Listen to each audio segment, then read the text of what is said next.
Prime Minister Narendra Modi is addressing the House. उपस्थित हुआ हूं।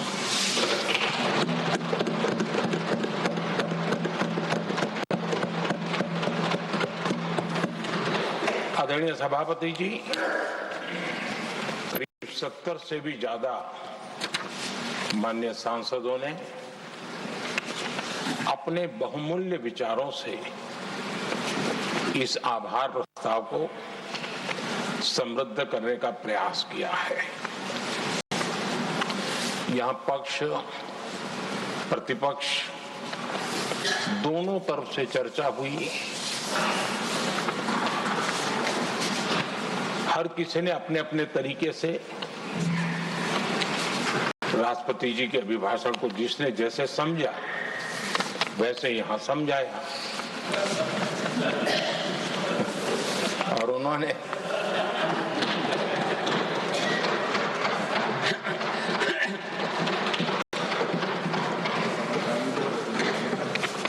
आदरणीय सभापति जी,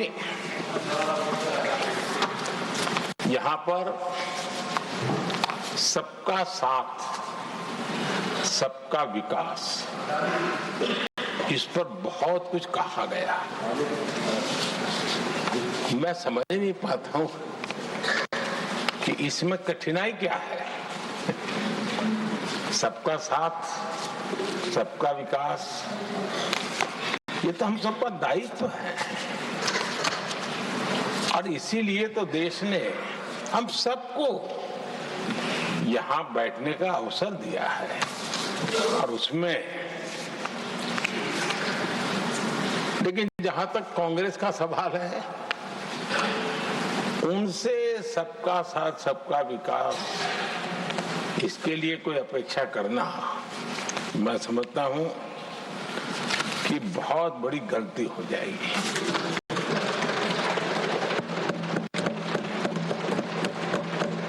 ये उनकी सोच के बाहर है, उनकी समझ के भी बाहर है और उनके रोड मैप में भी ये सूट नहीं करता है,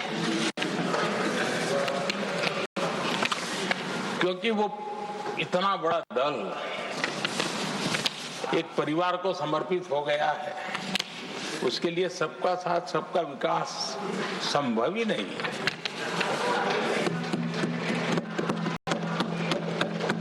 आदरणीय सभापति जी, कांग्रेस ने राजनीति का एक ऐसा मॉडल तैयार किया था जिसमें झूठ, फरेब, भ्रष्टाचार, परिवारवाद, तुष्टीकरण सबका गालमेल था। जहां सबका गालमेल हो वहां सबका साथ हो ही नहीं सकता।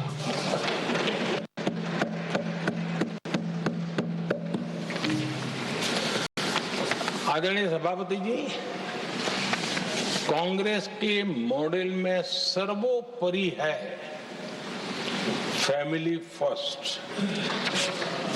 और इसलिए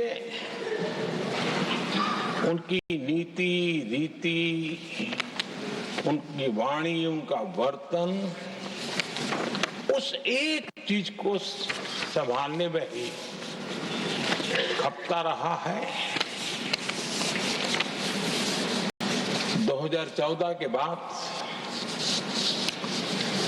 देश ने हमें सेवा करने का अवसर दिया और मैं उन देश की जनता का आभारी हूं। हमें तीसरी बार लगातार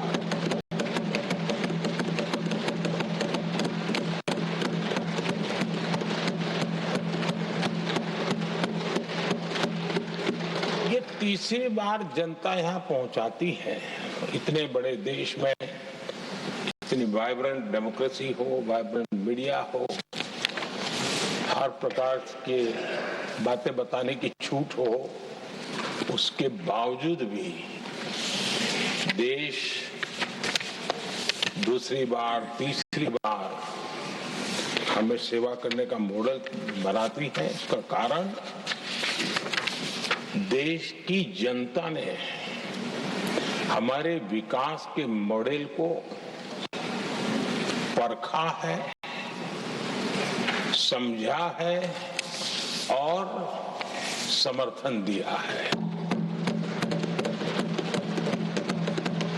और हमारा ये विकास का मॉडल को अगर मुझे एक शब्द में कहना है तो मैं ये कहूंगा, नेशन फर्स्ट, राष्ट्र प्रथम। इसी एक उम्दा भावना और समर्पित भाव से हमने लगातार अपनी नीतियों में, अपने कार्यक्रमों में, हमारे वाणी में, वर्तन में इसी एक बात को मानदंड मान करके देश की सेवा करने का प्रयास किया है। और आदरणीय सभापति जी, मैं बड़े गर्व के साथ भी कहता हूं, बड़े संतोष के साथ कहता हूं कि एक लंबे अरसे तक, 5-6 दशक तक देश के सामने अल्टरनेट मॉडल क्या हो, तराजू पर तोलने का कोई अवसर ही नहीं मिला था।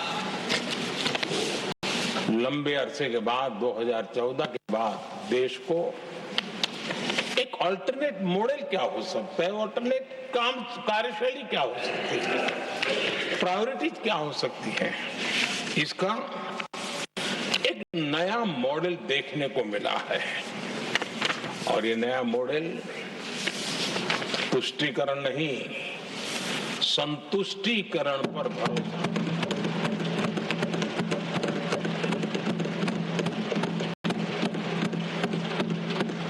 पहले के मॉडल में, खास करके कांग्रेस के कालखंड में,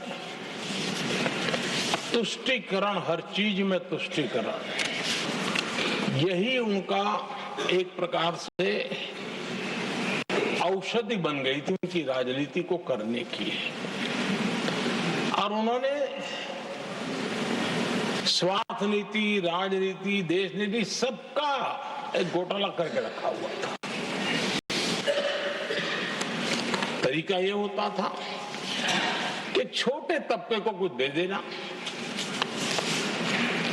और बाकियों को तरसा कर रखना, और जब चुनाव आए तब कहना, देखो उनका मिला है, शायद आपको भी मिल जाएगा।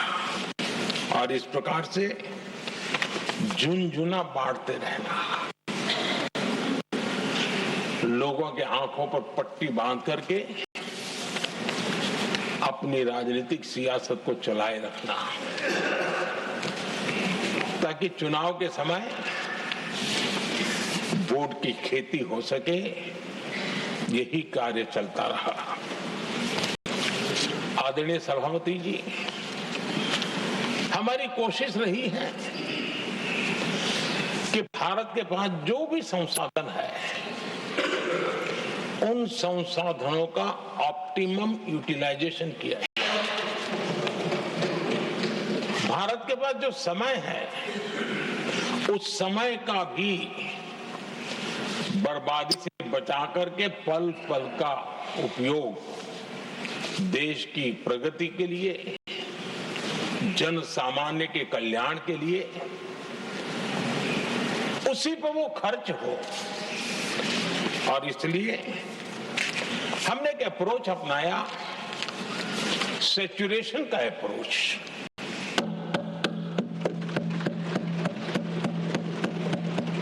पैर उतने ही लंबे करने जितनी चद्दर हो, लेकिन जो योजना बने, जिनके लिए वो योजना बने, उनको वो 100% उसका बेनिफिट होना चाहिए। किसी को दिया, किसी को नहीं दिया, किसी को लटका करके रसक रखा और उसको हमेशा प्रताड़ित करते रखना और उसको निराशा की गर्त में धकेल देना, उन सिचुएशन से हमने बाहर आकर के सैचुरेशन अप्रोच की ओर हमारे काम को आगे बढ़ाया है। बीते दशक में हमने हर स्तर पर सबका साथ सबका विकास की भावना को जमीन पर उतारा है और वो आज देश में जिस प्रकार से बदलाव नजर आ रहा है, फल के रूप में हम अनुभव करने लगे हैं। हमारे गवर्नेंस का भी मूल मंत्र यही रहा है, सबका साथ सबका विकास। हमारी ही सरकार ने SC ST एक्ट को मजबूत बनाकर दलित और आदिवासी समाज के सम्मान और उनके सुरक्षा के संबंध में अपनी प्रतिबद्धता भी दिखाई और हमने उसको बढ़ाया।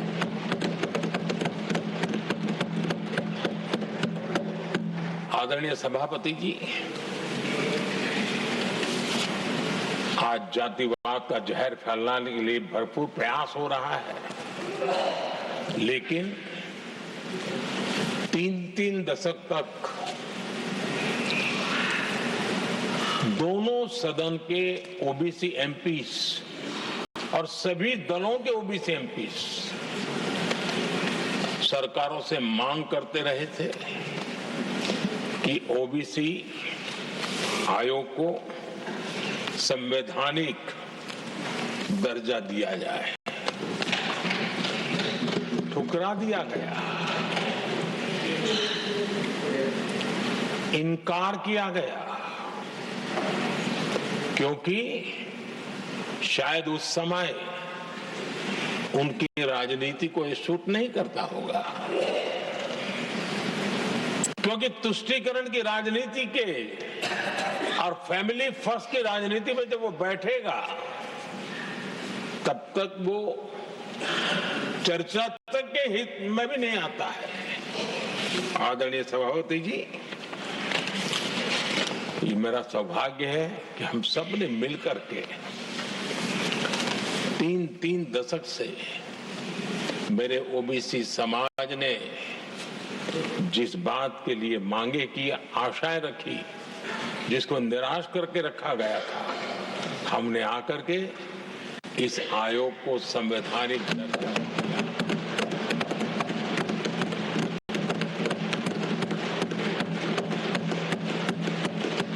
और हमने सिर्फ उनकी मांग पूरी की इतना नहीं, हमारे लिए उनका मान सम्मान भी उतना ही महत्वपूर्ण है, क्योंकि देश के 140 करोड़ देशवासियों को हम जनता जनार्दन के रूप में पूजने वाले लोग हैं।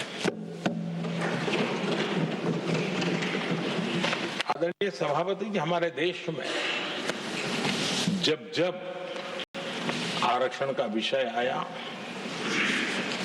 तो उसको एक तंदुरुस्त तरीके से समस्या के समाधान के लिए सत्य को स्वीकार करते हुए करने का प्रयास नहीं हुआ। हर चीज में देश में विभाजन कैसे हो, तनाव कैसे पैदा हो, एक दूसरे के खिलाफ दुश्मनी कैसे पैदा हो, वही तरीके अपनाए गए। देश आजाद होने के बाद जब जब ये प्रयास हुए हैं, इसी तरीके से हुए हैं। पहली बार हमारी सरकार ने एक ऐसा मॉडल दिया और सबका साथ सबका विकास के मंत्र की प्रेरणा से दिया कि हमने सामान्य वर्ग के गरीब को 10% आरक्षण दिया, बिना तनाव के, बिना किसी का छीन करके। और जब ये निर्णय किया तो SC समुदाय ने भी उसको स्वागत किया, ST समुदाय ने भी स्वागत किया, OBC समुदाय ने भी स्वागत किया। किसी को भी पेट में दर्द नहीं हुआ, क्योंकि इतना बड़ा निर्णय, लेकिन करने का तरीका था सबका साथ सबका विकास, और तब जाकर के बहुत ही स्वस्थ शांत तरीके से पूरे राष्ट्र ने इस बात को स्वीकार किया। आदरणीय सभापति जी, हमारे देश में दिव्यांगों की कभी सुनवाई जितनी मात्रा में होनी चाहिए थी नहीं हुई। जब सबका साथ सबका विकास का मंत्र होता है ना, तब मेरे दिव्यांग जन भी वो सबके कैटेगरी में होते हैं और तब जाकर के हमने दिव्यांगों के लिए आरक्षण का विस्तार किया, दिव्यांगों के लिए सुविधाएं उपलब्ध हो इसके लिए मिशन मोड में काम किया, दिव्यांगों के कल्याण के लिए अनेक योजनाएं बनाई, लेकिन योजनाओं को लागू भी किया। ये इसके कारण इतना ही नहीं, आदरणीय सभापति जी,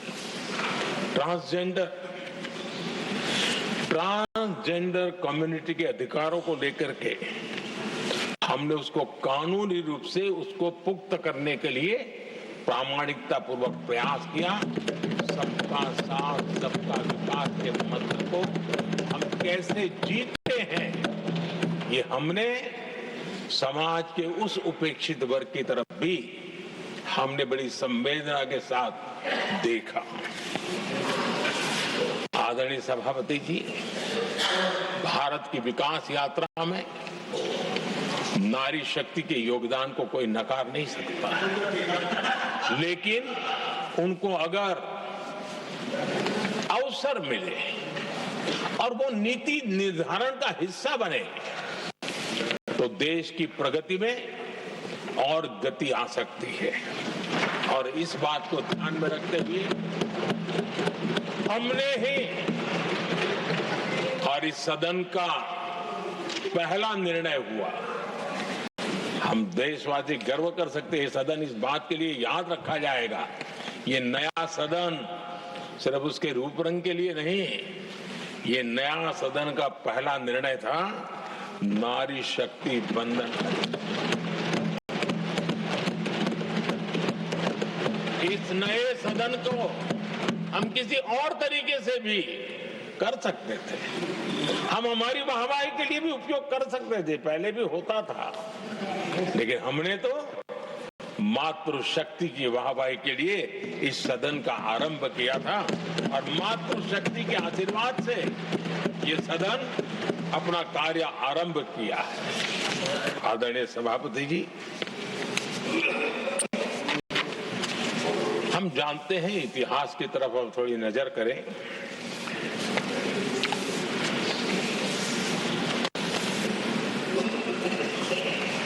यानी मैं कह रहा हूं इसलिए नहीं, बाबा साहब आंबेडकर के साथ कांग्रेस को कितनी नफरत रही थी, उनके प्रति कितना गुस्सा था और किसी भी हालत में बाबा साहब की हर बात के प्रति कांग्रेस चिढ़ जाती थी और इसके सारे दस्तावेज मौजूद है। और इस गुस्से को दो बार बाबा साहब को चुनाव में पराजित करने के लिए क्या कुछ नहीं किया गया।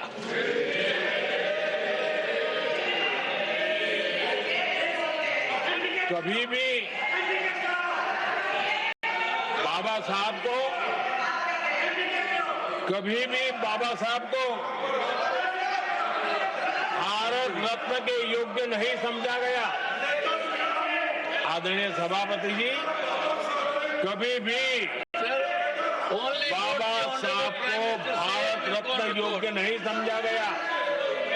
इतना ही नहीं, आदरणीय सभापति जी, इस देश के लोगों ने बाबा साहब की भावना का आदर किया, सर्व समाज ने आदर किया और तब आज मजबूरन कांग्रेस को जय भीम बोलना पड़ रहा है, उनका मुंह सूख जाता है।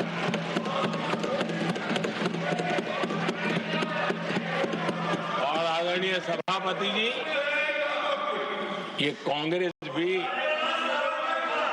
रंग बदलने में बड़ी माहिर लग रही है। इतनी तेजी से अपना नकाब बदल देते हैं, ये इसमें साफ साफ नजर आ रहा है। आदरणीय सभापति जी, आप कांग्रेस का अध्ययन करेंगे तो कांग्रेस की राजनीति,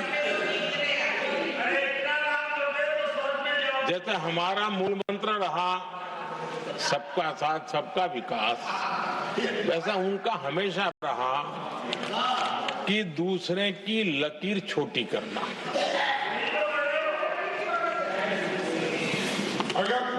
और इसके कारण उन्होंने सरकारों को अस्थिर किया। किसी भी राजनीतिक दल की सरकार कहीं बनी तो उसको अस्थिर कर दिया, क्योंकि लकीर छोटी करो दूसरे की, इसी काम में वो लगे रहे। और ये जो उन्होंने रास्ता चुना है ना, औरों की लकीर छोटी करने का, लोकसभा के बाद भी जो उनके साथ थे वो भी भाग रहे हैं, तो उनको पता चला गया ये तो हमें भी मार डालेंगे। और यही उनकी नीतियों का परिणाम है कि आज ये हाल हो गए हैं। कांग्रेस देश की सबसे पुरानी पार्टी, आजादी के आंदोलन से जुड़ी पार्टी, इतनी दुर्दशा। ये औरों की लकीर छोटी करने में अपनी शक्ति खपा रहे हैं ना। अगर वो खुद की लकीर लंबी करते तो उनकी ये दशा नहीं होती। और मैं बिना मांगे एडवाइस दे रहा हूं, आप अपनी लकीर लंबी करने में मेहनत कीजिए, सोचिए, तो कभी न कभी देश आपको भी ये 10 मीटर दूर यहाँ आने का अवसर देगी।